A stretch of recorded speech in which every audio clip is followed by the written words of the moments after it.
এই ভিডিওটা শুরু করার আগে চলো একটু ফিরে যাই আমাদের আগের জার্নিতে।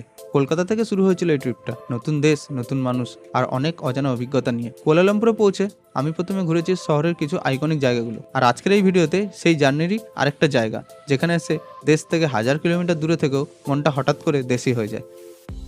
কুয়ালালামপুর শহরের হাঁটতে হাঁটতে একটা পেট্রোল পাম্প দেখতে পেলাম। Petrol 97, petrol 95। আর এখানে পেট্রোলের দাম কিন্তু অনেক সস্তা। পেট্রোল দাম এখানে 2 রিঙ্গিট থেকে 3 রিঙ্গিটের মধ্যে। যেটা পেট্রোল 95 সেটা 2 পয়েন্ট সামথিং, আর যেটা পেট্রোল 97 সেটা আরেকটু বেশি।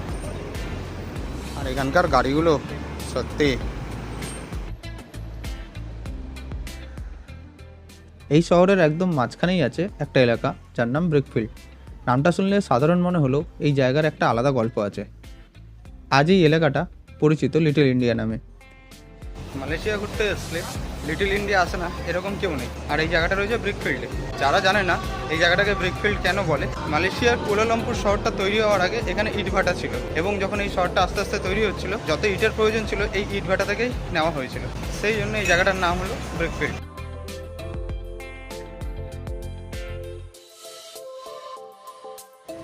এখন আমি আছি কুয়ালালামপুরের বিখ্যাত একটা জায়গায়, এবং এখানে যেটা মেনলি দেখতে এসেছি সেটা হলো আমার সামনে রয়েছে স্বামী বিবেকানন্দ আশ্রম। সন 1883-তে স্বামী বিবেকানন্দ মালয়েশিয়াতে এসেছিলেন, এবং 1904 সালে এই মূর্তিটি স্থাপন করা হয়। ভেতরে যাওয়ার কোনো রকম পারমিশন ছিল না বলে আমি বাইরে থেকেই দেখে চলে এসেছিলাম। আমি তো দর্শন করে গেলাম, আপনারাও যখন একবার আসবেন ব্রিকফিল্ড এরিয়ায় কুয়ালালামপুরের দর্শন অবশ্যই করে যাওয়া উচিত। এটা ছিল একটা ছোট্ট ট্রাভেল ব্লগ।